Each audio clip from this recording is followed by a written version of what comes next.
Hang on. You know, Oh, you were talking about Evel Knievel, and he Oh, was yeah, saying oh, that yeah. they couldn't do all the buses. Well, after he told me that he couldn't do it, I got on the phone with Doug Wilson, and he was in our truck there. I said, Doug, I said, you get a hold of Roone or somebody. I said, and I told him, I'm not going to have a part of this. And he said, well, you go talk to him. I said, let's go talk to him together.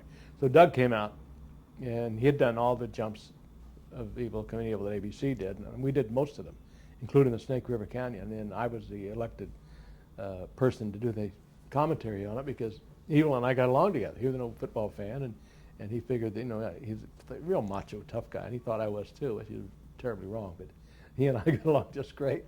And so knock on his door and knock again. I opened it up, and he's sound asleep.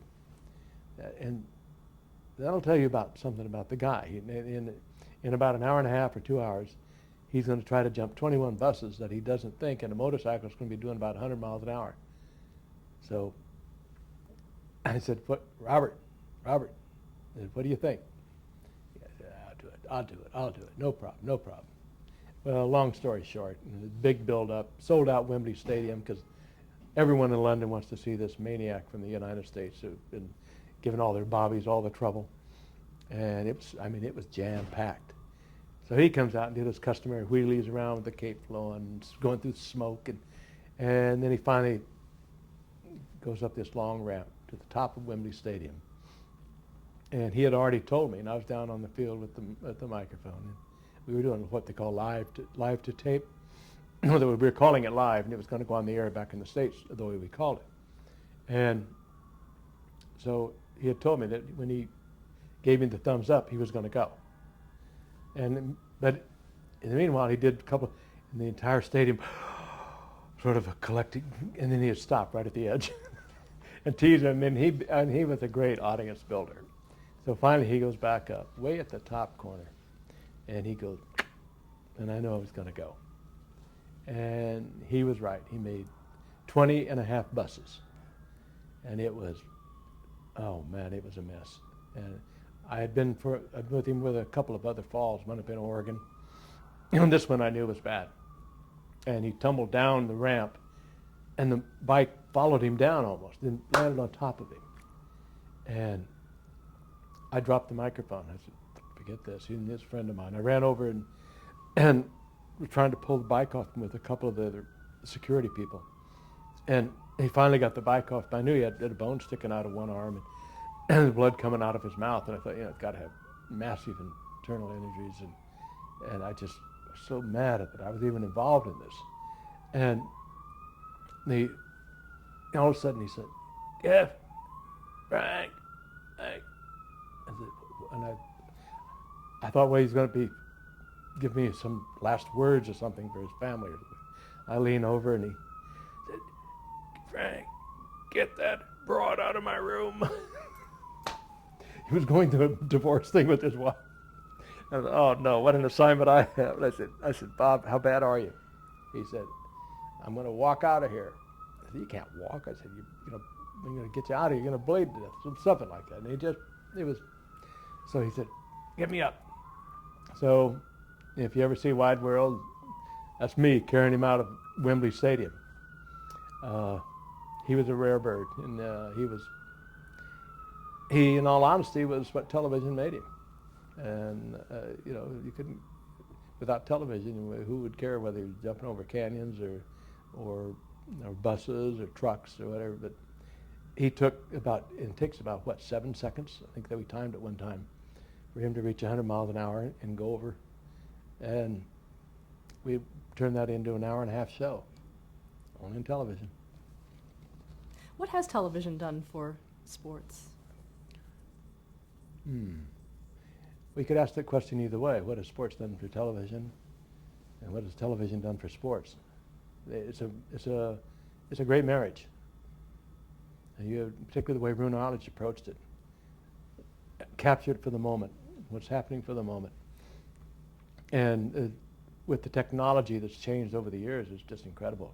With the cameras now that float over the arenas, and the slow motion, the way they can cover it, and it's it's a permanent marriage in most every sport of any magnitude, and a good marriage, I would say. And why do you think you were so much a part of it? That I feel a part of it. Yeah. Well, What about you made let's that? have a look at the impact it had on my life. And like football initially led me into a world that I never dreamed of as a little boy, and never dreamed of, never even thought about. Wasn't that I was going to miss it, because I never knew it existed. And I was so blessed in my own way when, just before that was all over, I made a wonderful marriage with television and entertainment, which television is entertainment, and arguably news is entertainment. Ask Katie. And they go together. It's not a bad marriage at all. I mean, that's the world we live in. Let's talk about some of the entertainment shows that you've been on over the years. You were an occasional fill-in host for Good Morning America. Mm-hmm. I enjoyed that a lot. I didn't like getting up in the morning. A couple of times I did it on the way home. Seemed to make more sense. If I left P.J. Clark's about 1 or 2 in the morning, I had to be in there at 5, so why go home? This has been one of the problems in my life with television. I've gone a lot in the wrong time with the wrong family, and those are the things that you don't see about the people who are in our world, the sacrifices they make, really that impact on their family and themselves and their lives and their personal lives. And we all have it to some degree. But I love Good Morning America, and there was something very refreshing about Good Morning America. I met my wife, Kathy Lee, on Good Morning America, and right away, and she was so much fun, and she was so alive and adorable, and I tried desperately to fix her up with one of my best friends, Timmy Merrow, one of the owners of the Giants, and took her to lunch with Timmy, and that didn't work out, but we did. So television been good to me. You're both very appealing to viewers. What about her? Why does she click so well with viewers? What's your opinion on that? Because she's honest. She's really honest and real. Kathy, to my knowledge, has never said anything that she didn't mean or intend to say. And maybe she should have thought about saying it, before she did. But it just comes out, and it's she's very honest about it. And her reaction the time she was representing a clothing line, and her reaction to she was really crushed when he came out. Some of her clothing line was suspected of being manufactured by child labor and that was in the Caribbean and in China, and who knows? I mean, there was the labor unions who came after, and when we got to the bottom of it, it wasn't even happening. But she was so hurt by it that she suffered enormously from it. But again, that had its own impact on television too, because it broke on television, and we're both creatures of television, and she's still quite actively involved, and will be even much more so, but not on a daily basis. But we both realized that, and all of a sudden she looked around like I did one time in my life and realized how long I was gone. And she was leaving our house in Connecticut at 5 o'clock in the morning. And sometimes she didn't get back till late afternoon. And that meant that she didn't see Cody or Cassidy. And we had made that arrangement, a deal really. And after I stopped broadcasting on and pretty much everything, and it would have been 97, 98. And so she knew I was going to be there. But she hates to be away from the kids. And we have a new puppy now, so even more important we stay home. You also appeared on Live with Regis and Kathy Lee. I did. I filled in several times, and that was later, and and that was fun. I like the freedom of it. I mean, just to go on and nothing structured. I mean, I couldn't believe it. I mean, because everything I did was, you had to count you down to 30, and we had to be out by then. And I used to kid her all the time. When I started filling in for Regis, and they were a local show, And I used to kid her, and she'd say, well, Monday Night Football. I'd say, yeah, that's network. You don't know what network's about. And so, but I mean, everything was kind of loosey-goosey on that show, but it was a lot of fun. And that's, you can see they're still having the same fun, even though now that they're not network, they're syndicated, but it has a different texture to it than when she and Reed both set out on it, because, I mean, they were, they'd say and do anything. It was, I think, much more fun. Were you uncomfortable sometimes about her on-air candor about your relationship? Most of the time, I tried not to listen to it. No, she's. I know her heart, and I know her soul, and she wouldn't hurt anyone. And she's pretty careful about what she does and says. I want to ask you about a few other little entertainment things that you've been on. The $6 Million Man, you did a guest appearance on that years ago. Oh yeah, I forgot about that. What did I do? You were a Not guest that star. one $6 Million Man? No, we did that. That was a pilot, I think, wasn't it? No. No, I don't know. I think we better skip that one. I mean, maybe I did it, but obviously I've done a lot of things. Okay, how about Webster with Alex Karras? That's fun. Yeah, Alex is a good character. Well, Alex was on Monday Night Football, and he's remembered mostly for one thing. I think we actually kick-started his career, I think, because he was very funny, but he wasn't very funny on Monday Night Football, except one night they took a shot. What did he call that one player? Oh, I know. We took a shot at this one player. It was a muddy game. He had mud. He had blood. And they took a shot of him, and I said, well, that's so-and-so, number 74. And Alex says, yeah, I'm from the University of Mars. And for some reason, I mean, it doesn't seem funny in the booth at the time, but I mean, there was an unbelievable reaction to that. And that was when we really had large audiences. And just another one of those times when you realize when you're dealing with millions and millions of people, that you got to be careful what you say. I mean, that was a good time because it was funny. But to us in the booth, it didn't, it just laid there. But it didn't. And for the rest of his career, I think he told the story about the University of Mars. You made a few appearances on Coach. Yeah, Sitcom. I did that. I did just about everything was out there one time or another. Most of it was kind of fun. Like I said, if I had to do it all over again, would I do it all over again? Yeah, I would. What I wouldn't do, and I would have done more quickly, as Howard would be quick to tell me. Mainly because of the kids. I don't know how I would ever go back and rectify my first life and the complications it had in my first marriage to a wonderful woman, and who had her own problems later. But one of the things was that I wasn't there. I was gone all the time. The problems that I had with the kids, who turned out to be just great adults and great mothers and fathers. They did pretty well without me, but they went through some hellish times.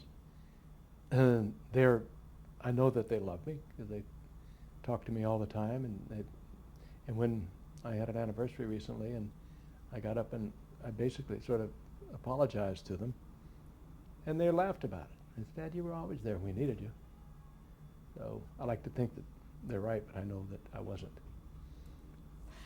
What advice would you give to someone starting out as a sportscaster today? Go to med school. No, it's the greatest life I could imagine.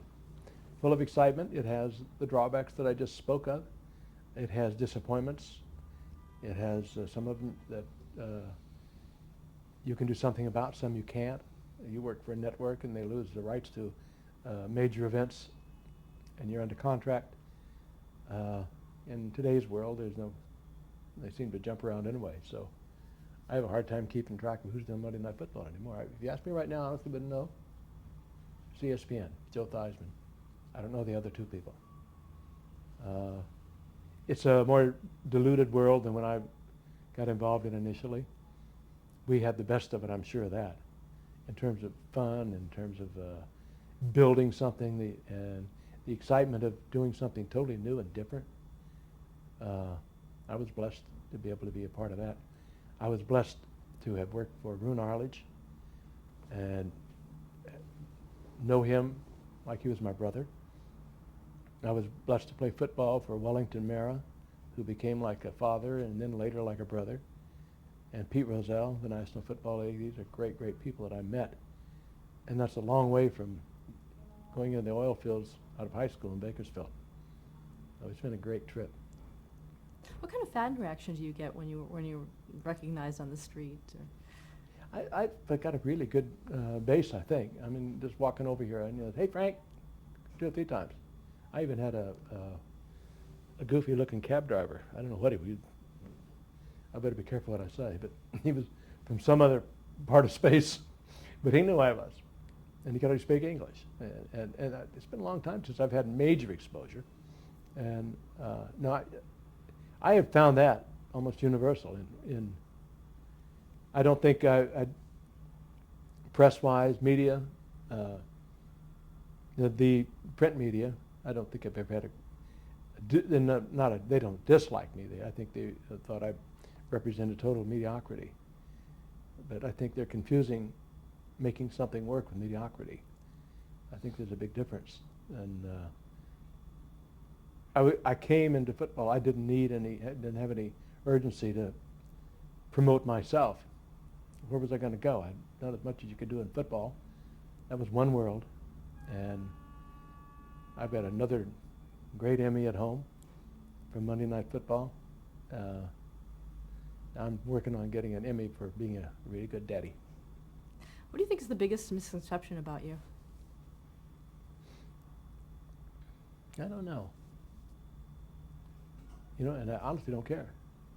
I live my life as well as I can now. I've talked about the one thing that being in television and being in show business, so to speak, affected me the most, and that was my first family. I've absorbed that. That's behind me. I've got a wonderful relationship now with my first family. I don't know. That's a misconception. What do you think? You've been around. What do you think? I'll move on. Coward. You could never work with Howard. Why do you say that? Well, maybe you could. You're pretty blonde. You love pretty blondes. So how would you like to be remembered? That's our last question. How would I like to be remembered? First and foremost, a good father who had a job to do and he did it well. A better husband this time than I was the other time. Somebody who cared passionately about playing the game, reporting it properly. I think kept my life maybe in the right perspective. Never believed I was something I wasn't. And rarely believed I was what I was. Thank you so much for sharing your story with us. Thank you. Oh,